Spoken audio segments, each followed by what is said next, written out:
विठ्ठल बिरदेवाच्या नावानं चांगलं, विठ्ठल बिरदेवाच्या नावानं चांगलं, मेंढी माऊलीच्या नावानं, संत सद्गुरू बाळूमामांच्या नावानं चांगभलच्या गजरामध्ये आज पट्टणकडोलीच्या विठ्ठल बिरदेव मंदिरामध्ये अंकुश मोडे यांनी मेंढपाळ दर्शिकेचं प्रकाशन केलेलं आहे। मेंढपाळ दर्शिका ही धनगर जमात बांधवांच्यासाठी अत्यंत महत्त्वाची अशी दिनदर्शिका आहे, कॅलेंडर आहे आपल्या भाषेमध्ये सांगायचं झालं तर। आणि या दिनदर्शिकेचे संकल्पक आहेत मान्य श्री अंकुश मोडे। गेल्या अनेक वर्षांपासून सातत्यानं ते या प्रांतामध्ये काम करत आहेत। विविध प्रकारची माहिती त्यांनी संकलित करून या कॅलेंडरच्या द्वारे प्रकाशित केलेली आहे। हे कॅलेंडर किंवा ही दिनदर्शिका प्रकाशित करण्यामागे त्यांचा हेतू काय आहे हे आपण त्यांच्याकडून या ठिकाणी जाणून घेऊयात। अंकुशराव, तुम्ही आम्हाला सांगा की गेल्या अनेक वर्षांपासून महाराष्ट्रातील सकल समाज बांधव आपलं संपूर्ण कार्य जे आहे ते उघड्या डोळ्यांनी पाहत आहे, त्यातच तुम्ही आता ही मेंढपाळ दर्शिका ही संकल्पना नव्याने या ठिकाणी पुढे आणलेली आहे। गेल्या वर्षी देखील तुम्ही या ठिकाणी सर्वांच्या उपस्थितीमध्ये याच मंदिरामध्ये या मेंढपाळ दर्शिकेचं प्रकाशन केलं होतं। का ही तुम्हाला संकल्पना सुचली ते आपल्या सर्व दर्शकांना समाज बांधवांना सांगा। आता कसं आहे, सगळेजण वेगवेगळ्या क्षेत्रामध्ये समाजातले मान्यवर काम करतात, तरी एकंदरीत ह्या जो आपला बेस आहे, पाया आहे हा मेंढपाळ, या मेंढपाळाला कुठेतरी एक वेगळ्या पद्धतीची उंची मिळावी। आजही ग्रामीण भागात ग्रामीण साहित्यिक वेगवेगळ्या म्हणीनं धनगरांना संबोधतात। जसे आमचे वडीलोपार्जित वडील आजोबा म्हणायचे, गावाची हागंदारी तिथं धनगराची वतनदारी, अशा पद्धतीच्या म्हणी होत्या। मेंढपाळ हा प्रवाहात आला पाहिजे। आणि आपली जी माडगाळ मेंढी आहे, त्याचबरोबर मेंढपाळांच्या मधले काही सण उत्सव आहेत, जसे की आज आपली ही पट्टणकडोलीची यात्रा। मेंढपाळ समाजाचं सगळ्यात मोठं आराध्य दैवत हे पट्टणकडोलीचा विठ्ठल बिरदेव आहे। आणि या विठ्ठल बिरदेवाची यात्रा मेंढपाळांपर्यंत पोहोचावी, त्याची माहिती व्हावी, विठ्ठल बिरदेवाचं महात्म्य समजावं, या उद्देशानं आम्ही या मेंढपाळ दर्शिकेची स्थापना केलेली आहे। त्याचबरोबर मेंढ्यांचं वेगवेगळं आजार आहेत, त्याच्यावरती आज जरब्यासारखा एक आजार आहे, त्या आजारावर कुठं आजार होतो हे देखील काही लोकांना सांगता येत नाही की बाबा जरब्याचा आजार असेल, वेगवेगळे आजार आहेत, ते मेंढपाळांना त्या आजाराची लोकांना माहिती व्हावी आणि त्याच्यासाठी पशुवैद्यकीय दवाखान्याच्या माध्यमातून उपचार व्हावेत, या अनुषंगानं आम्ही आजार आणि त्याची लक्षणं या कॅलेंडरच्या माध्यमातून मांडलेले आहेत। त्याचबरोबर ओव्या, गजनृत्य, वालुक मंडळ यांचं कॉन्टॅक्ट नंबर, त्यांचा संपर्क नंबर आम्ही या कॅलेंडरच्या माध्यमातून दिलेला आहे। त्याचबरोबर आपले जे माडगाळ मेंढे आहेत, ज्याच्या किमती लाख आहेत, 2 लाख आहेत, 3 लाख आहेत, पण ते सांगताना काय लोकांना वाटते की त्या मेंढीचं मटण किती महाग असेल। मग तर ती मटणावर मेंढी महाग नाही, तर त्या मेंढीची एक क्वालिटी आहे जी ब्रीडिंगसाठी वापरली जाते। मेंढी तिचा बकरा ब्रीडिंगसाठी वापरला जातो, ती मेंढी चांगल्या पद्धतीची दिसायला आहे, त्या मेंढीचं नाक चांगलं आहे, तर ती मेंढी लोकांना समजावी या उद्देशानं आम्ही मेंढपाळ दर्शिका स्थापन केली। आणि मेंढीचं महत्त्व अख्ख्या जगाला माहीत आहे की मेंढीच्या नक्कीतनं जे तेल निघतं ते विमानाच्या काही पार्टला चालतं, मेंढीचा डोळा माणसाला चालतो, त्याचबरोबर मेंढीच्या आतड्यातलं जे आतडं आहे ते माणसाच्या म्हणजे शरीरामध्ये कुठली सर्जरी करताना ते वापरलं जातं। इतकं या मेंढीचं महत्त्व आहे, ते आपल्या वाडवडिलांनी आजोबा पंजोबांनी अडाणी असून देखील ते जाणलं, आपणही ते जाणावं या उद्देशानं आम्ही मेंढपाळ दर्शिका काढण्याचं ठरवलं। आणि ही मेंढपाळ दर्शिका आमचे संकल्पना तुम्ही म्हणालात ते नवनाथ गराळे साहेबांची ही संकल्पना आहे की त्यांनी म्हणाले की बाबांनो, आपण मेंढपाळांच्यासाठी काम करतोय, आपली मेंढपाळ आर्मी संघटना मेंढपाळांच्यासाठी शहरांच्या माध्यमातून चालू झाली आणि आपण तिचा वेल पुढून येतोय, तर आपण एक मेंढपाळ दर्शिका आपण स्थापन करूया।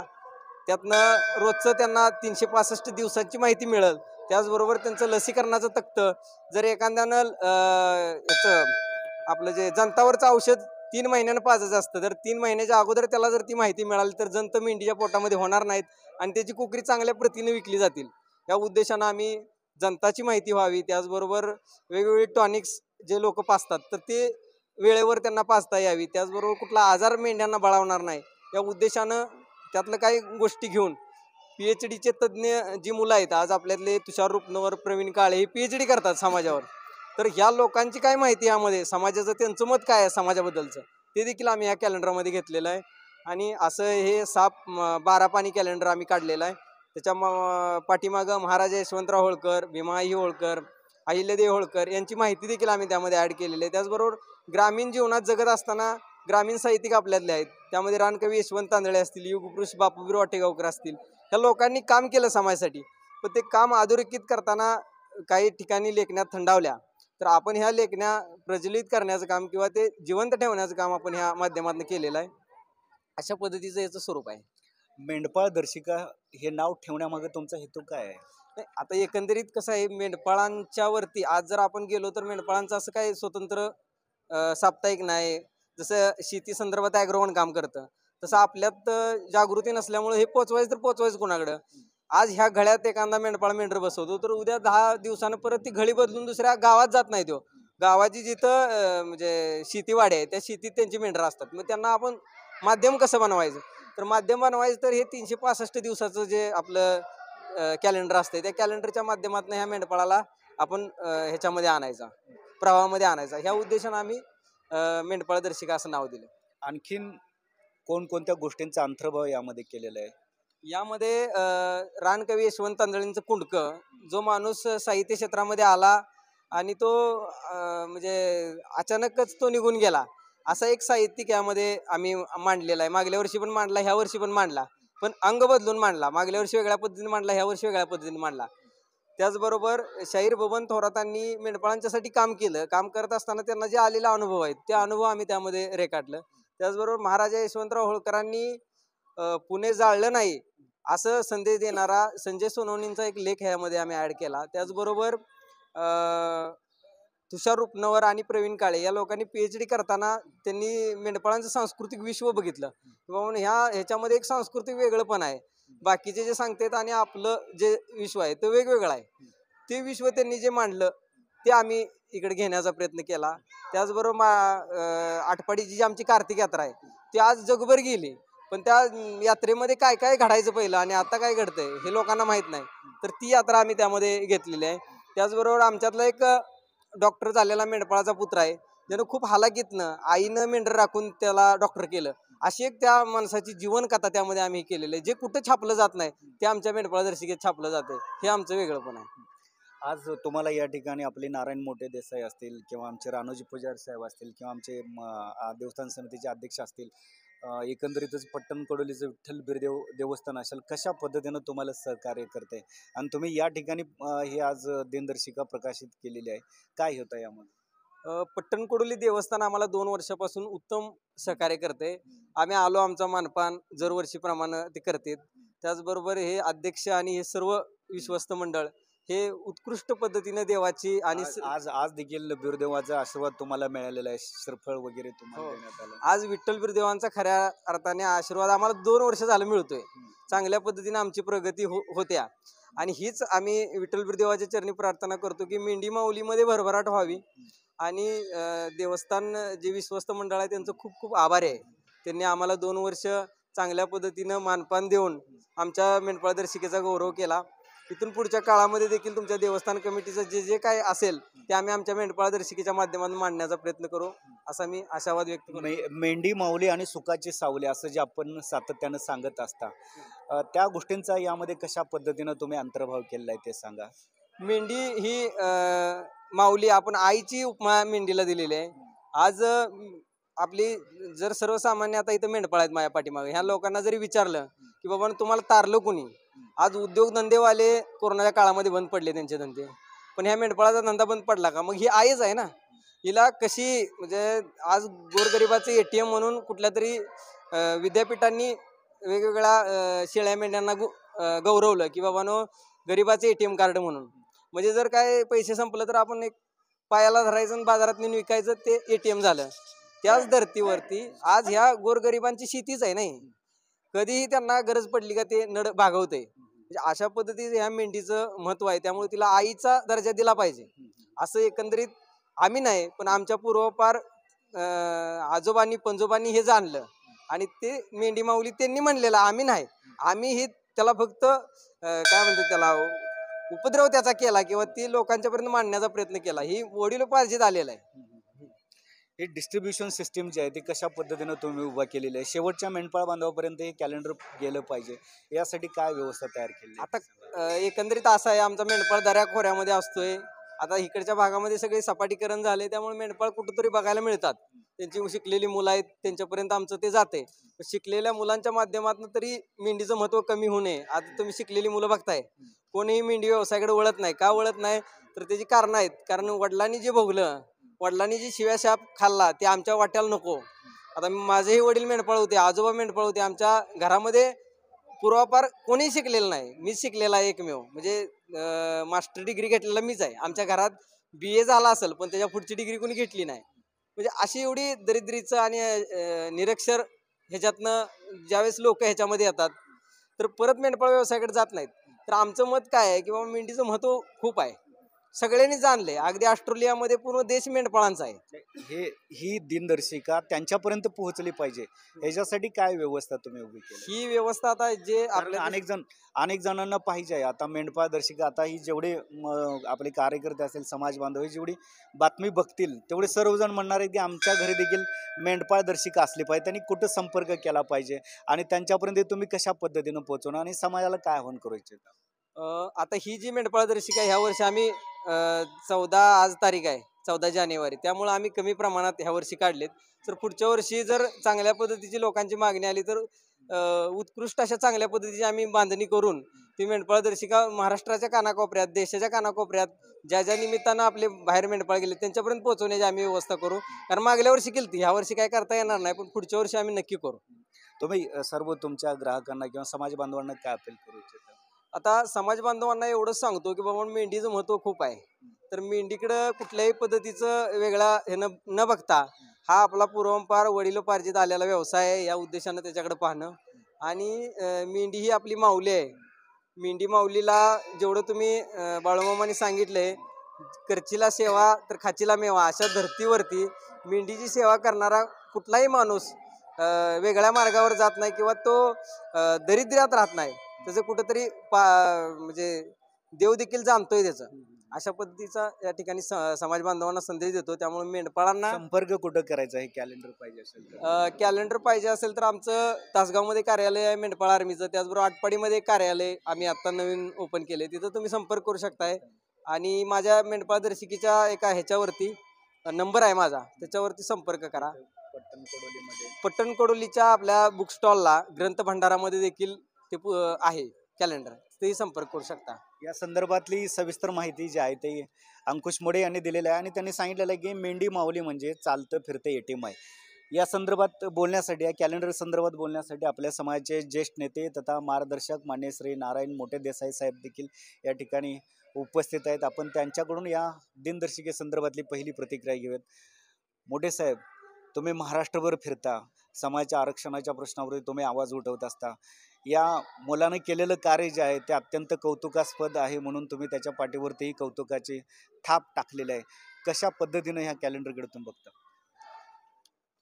हे अंकुश मुळे हे राहणार आटपाडी तालुक्यातले, त्यांनी न भूतो न भविष्यती आमच्या कोणाच्याही ध्यानीमणी नाही, वयाच्या 24व्या वर्षी त्यांनी ही दिनदर्शिका काढली.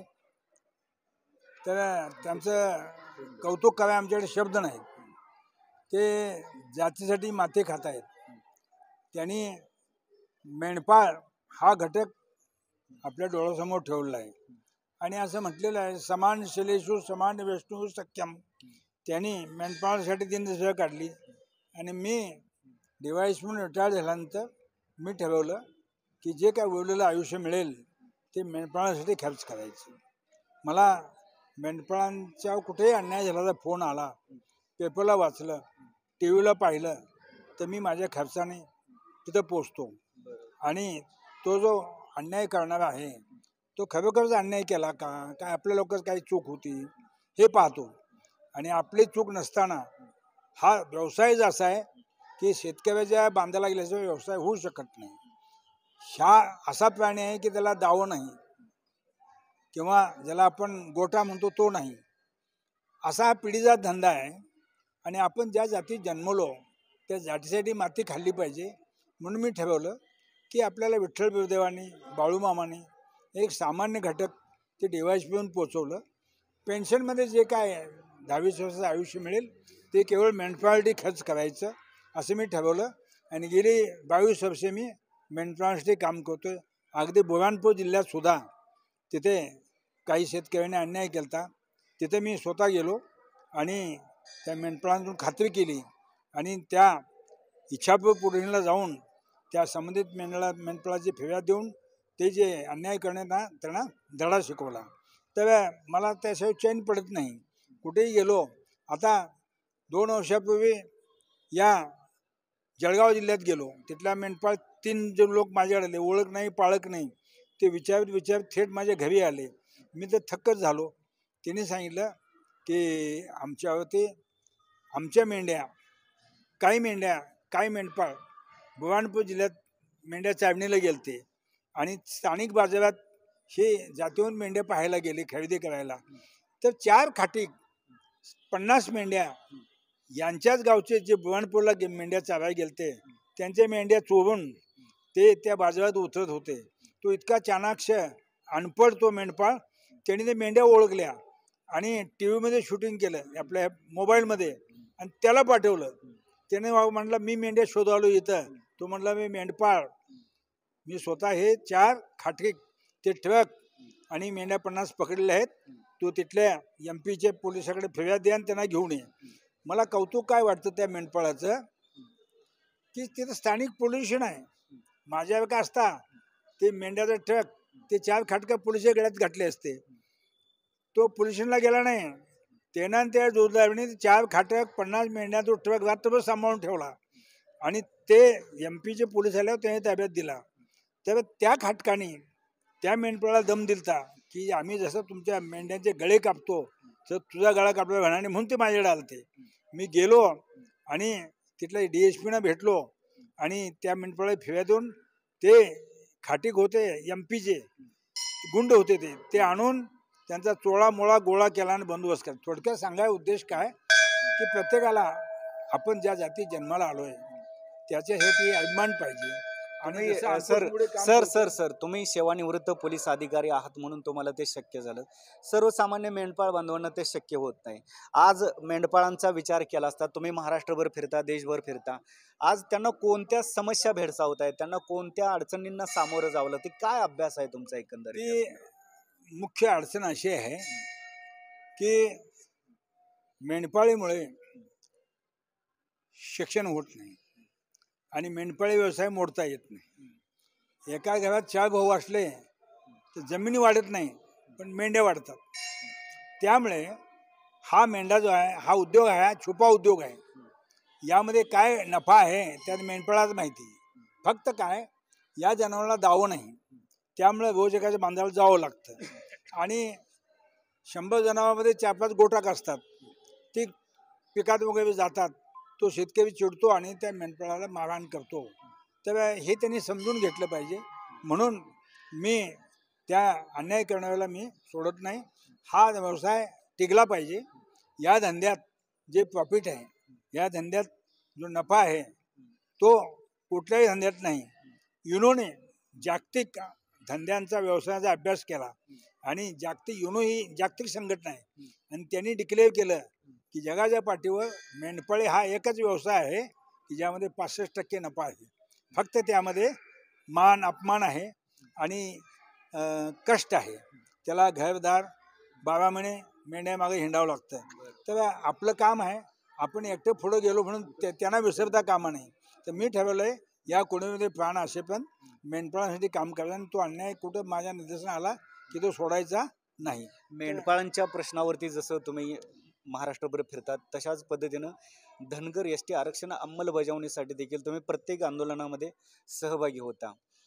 आता या आरक्षण आंदोलनाची किंवा धनगर ST आरक्षणाची सद्यस्थिती काय आहे, सरकारचं म्हणणं काय, हा प्रश्न कसा सोडवला पाहिजे, कधीपर्यंत सुटेल?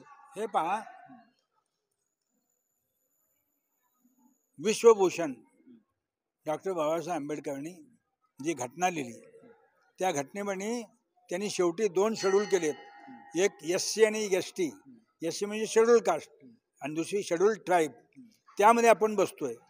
तर त्यामध्ये धनगर हे हिंदीमधलं मराठीत धनगड झालं आणि राज्य शासनाने हे विचार केला की जर शाना एस टी सवलती दिल्या तर यांचे महाराष्ट्रामध्ये 19 आमदार येतात आणि 6 खासदार निवडून येतात. यांचे जर इतर जे एस टीमध्ये लोक आहेत मागासलेले ते ह्या धनगरांची पैसा अडका सगळं सामर्थ्य लोकसंख्या यात ते स्पर्धा करू शकत नाहीत. म्हणजेच यांना एस टी सवलत मिळाली की धनगरांचे महाराष्ट्रामध्ये 19 खासदार मतदारसंघात निवडून येणार. इतर जनरल पास आले आणि इतर आमदारांची मदत घेतली तर मुख्यमंत्री यांचाच होईल. आणि एकदा हे निवडून आले, एकदा मराठा बोकांडी बसले की पुन्हा काय उतराई नाहीत. म्हणून ह्या मराठा मंडळीने जाणून बुजून बुजवलेलं आहे. स्टेट गव्हर्नमेंटची एकच जबाबदारी आहे की बाबासाहेब आंबेडकरने आम्हाला एस टीचं आरक्षण दिलेलं आहे, त्याबद्दल यांना आरक्षण मिळण्यासाठी हे पात्र आहेत, घटनेने यांना दिलेलं आहे, ते मंजूर करावं असं केंद्र सरकारला 2 वेळी शिफारस करायची आहे. ते आतापर्यंत कोणीही केलेलं नाही. ती होण्यासाठी आता आपले जे नेते उदाहरणार्थ पडळकर वगैरे ही मंडळी हाडाची काढं करायला लागलेत.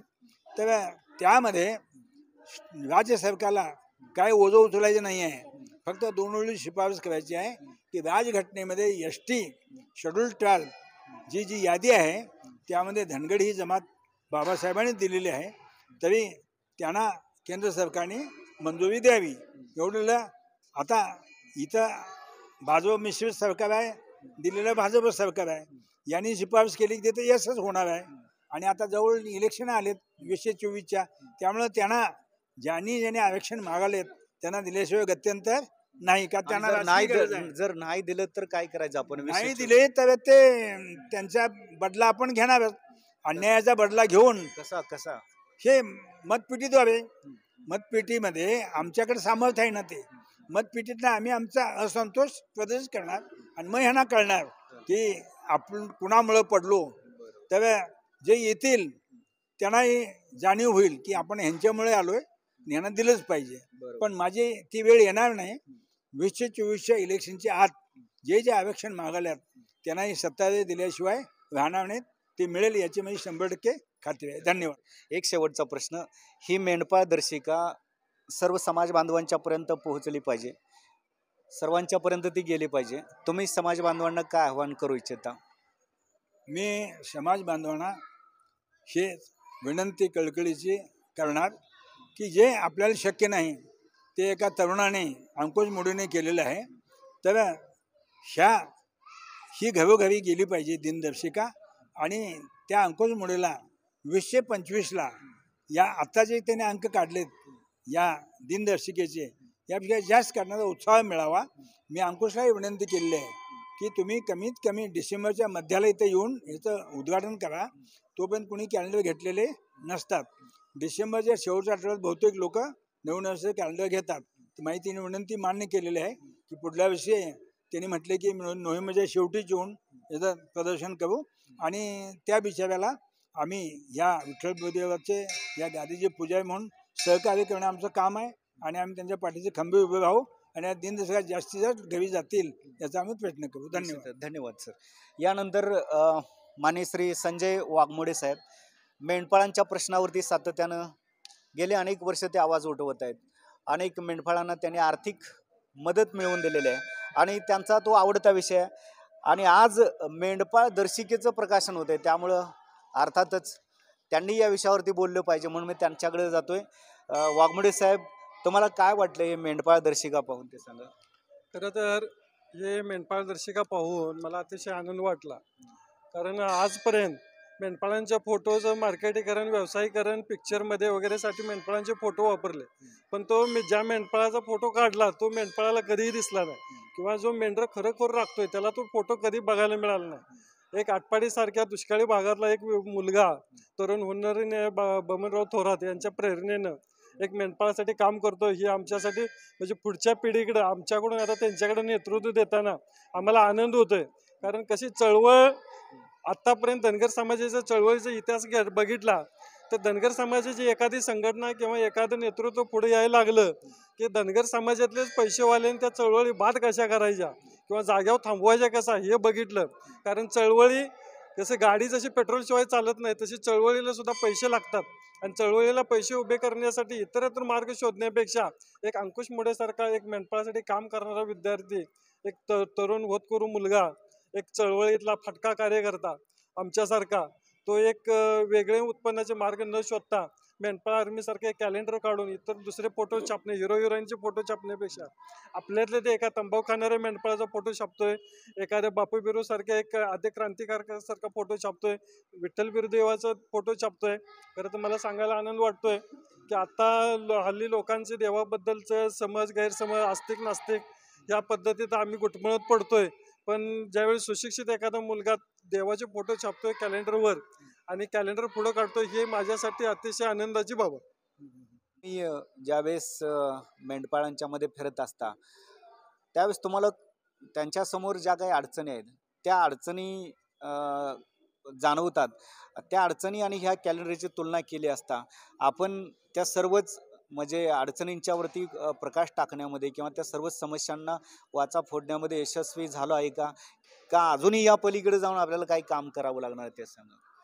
खरं तर आपण चळवळ जशी पुढे येईल तसे चळवळीत बदल व्हायला लागलेत. चळवळीकडे पूर्वी बघण्याचा दृष्टिकोन वेगळा होता, आता चळवळीकडे बघण्याचा दृष्टिकोन वेगळा आहे. आता ज्यावेळी एखादा कार्यकर्ता चळवळीकडे येतो तो पहिल्यांदा विचारतो, आम्ही ज्यावेळी काम करतो साहेब तुमच्या संग यायचं आहे, मग माझी जेवणाची सोय आहे का, मला न्यायला गाडी आहे का. पण चळवळीतल्या कार्यकर्त्याकडे हे नसते, कारण चळवळीतला कार्यकर्ता फटका असतो त्याच्याकडे पैसे नसतात. परंतु हे जे कॅलेंडर आहे हे इतर मोठ्या लोकांना उपयोगी नसलं तर घरात हे कॅलेंडर ठेवण्यासारखं आवर्जून आहे. गेल्या वर्षी या कॅलेंडरमधले प्रत्येक धनगर समाजासाठी मेंढपाळासाठी सुद्धा आणि धनगर समाजातल्या इतरांच्यासाठी म्हणजे गजी मंडळांचे फोन नंबर असतील, ओवीकारांचे फोन नंबर असतील, वेगवेगळ्या देवांची माहिती इत्यभूत माहिती त्या कॅलेंडरमध्ये होती. त्याच्या गेल्या वर्षी पण अशी वेगळ्या पद्धतीची माहिती होती. हे कॅलेंडर इतर कॅलेंडरप्रमाणे नाही. इतर कॅलेंडर ज्यावेळी बाजारात बघतात त्यातले फक्त सण बदललेला असतो, माहिती तीच असते. परंतु हे कॅलेंडर दरवर्षी बदलत जातं. गेल्या वर्षीची जी माहिती होती त्या यंदा नाही. यंदा मेंढरांचे आजार किंवा यशवंतराव होळकर त्या अनुषंगानेच विचारतोय की मेंढपाळांचे सर्व जे काय प्रश्न आहेत ते सगळेच्या सगळे प्रश्न म्हणजे समाजासमोर आले आहेत का, का अजून त्यावरती काम करण्याची गरज आहे. मेंढपाळांचे सर्वचे सर्व प्रश्न आले नाहीत, पण 50% तरी प्रश्नाला वाचा मिळायला लागला, प्रश्न न्याय मिळायला लागलाय आणि कोण ना कोण तरी मेंढपाळांच्यावरती लय लागलाय किंवा त्यांचे फोटो छापायला लागलाय. याच्या अगोदर होत नव्हतं हे. आज लोकांना सोशल मीडियाद्वारे हे पुढे यायला लागले आणि हा जो अंकुश मुडे करतोय हा प्रयत्न अतिशय सुंदर आहे. आणि अजून सुद्धा म्हणजे मेंढपाळांचे बरेच प्रश्न आहेत, कारण मेंढपाळांना अजून बंदिस्त मेंढीपालनाबद्दल जागरूकता नाही, कारण मेंढपाळांना अजून लोन मिळत नाही, कारण शासनाचा नियम आहे की बाबांनो मेंढपाळांना फक्त आधार कार्ड, आमचे मोदी साहेब म्हणतात आधार कार्ड दाखवा 3 लाख रुपये मिळवा, पण आमच्या मेंढपाळाला अजून 1 रुपया मिळत नाही. आमचा मेंढपाळ ज्यावेळी मेंढर घेतो त्यावेळी 15% 20% रुपयानं कर्ज खरेदी करतो. मी अंकुशला सांगेन की पुढच्या वर्षी बाबा शासकीय मेंढपाळांसाठी ज्या योजना आहेत त्या योजनांची इत्यभूत माहिती मेंढपाळाला मिळावी. मेंढपाळांचे आजार किंवा मेंढरांचे आजार किंवा मेंढपाळांचे आरोग्य म्हणजे पूर्वी ज्या पद्धतीने होतं मेंढपाळांचे मटणाचे दर, त्या कुठले बाजार, मेंढरांच्या दृष्टीने कुठले कुठले बाजार आहेत याची सगळी इत्यभूत हळूहळू माहिती येईल. पण आता 50% माहिती अतिशय चांगली आहे. ठीक आहे, 50%च माहिती आलेली आहे असं यांचं म्हणणं आहे आणि विविध अंगाने ही माहिती समोर आली पाहिजे असं संजय वाघमोडे साहेब यांनी म्हटलेलं आहे. देवस्थान समितीचे पदाधिकारी आहेत या ठिकाणी. दादा तुम्ही आम्हाला सांगा, हे कॅलेंडर बघितल्यानंतर तुम्हाला काय वाटलं, समाज बांधवांना काय आव्हान कराल. कॅलेंडर बघितल्यानंतर खूप आनंद झाला. खरं तर अंकुशनं फार मोठं चांगलं काम या माध्यमातून केलेलं आहे. सामान्य मेंढपाळ व्यवसायाला यामध्ये अद्भुत अशी माहिती आहे. म्हणजे यामध्ये मी तुम्हाला सांगू शकेन, आरेवाडीचे त्यांनी ढोलवादन असेल किंवा गजनृत्य असेल ते 7 समुद्र पलीकडे गेले कसं केलं आहे. तसंच श्री क्षेत्र विठ्ठल बिरुदेव ज्यामध्ये परांडीची भाकणूक होती ती ऐतिहासिक भाकणूक असते, खेडाम नृत्य असेल, गजमंडळ असेल, या विविध माध्यमातून 7 समुद्राच्या पलीकडचे नेण्याचं जे आपली जी धनगर समाजाची संस्कृती गेली आहे त्या माध्यमातून 7 समुद्राच्या पलीकडे गेलेले आहे. हे कॅलेंडरच्या माध्यमातून धनगर समाजापर्यंत पोहोचेल. खरं तर मी तुम्हाला सांगू इच्छितो, धनगर समाज मेंढपाळ करणारा व्यवसाय जरी असला तरी तो ह्या जागतिकीकरणामध्ये खूप मागे आहे. माझ्या घरचीच मी परिस्थिती तुम्हाला सांगू शकतो तर सगळं माझ्या घरामध्ये मी एकटाच शिकलो आहे. माझ्या घरचे माझे भाऊ सुद्धा मेंढपाळ व्यवसाय करतात.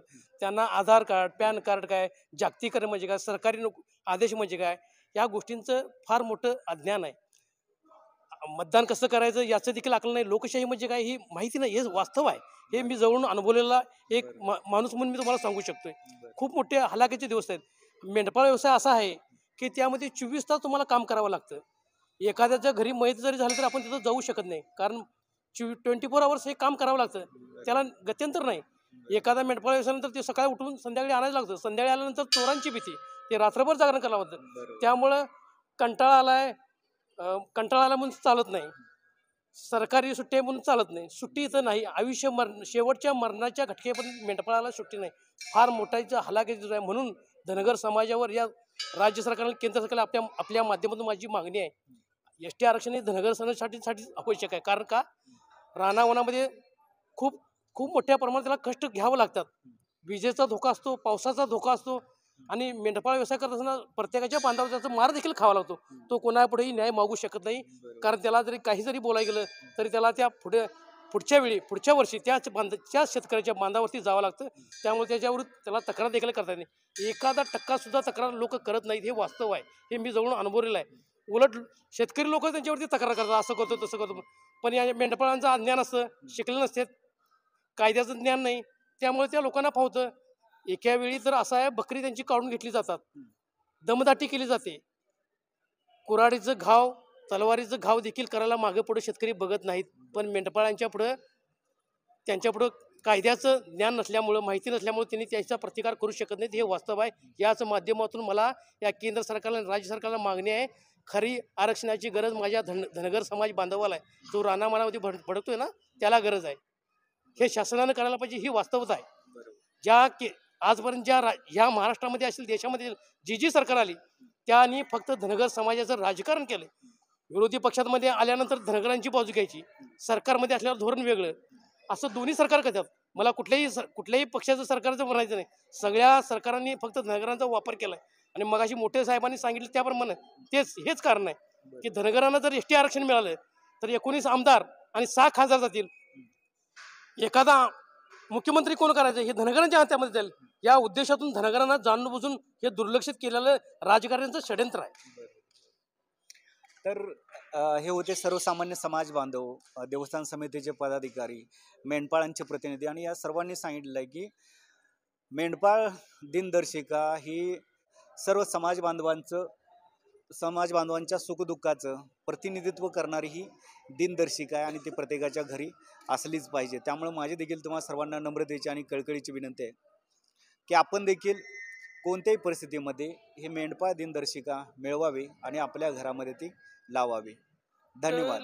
चांगलं च्या नावानं चांगलं.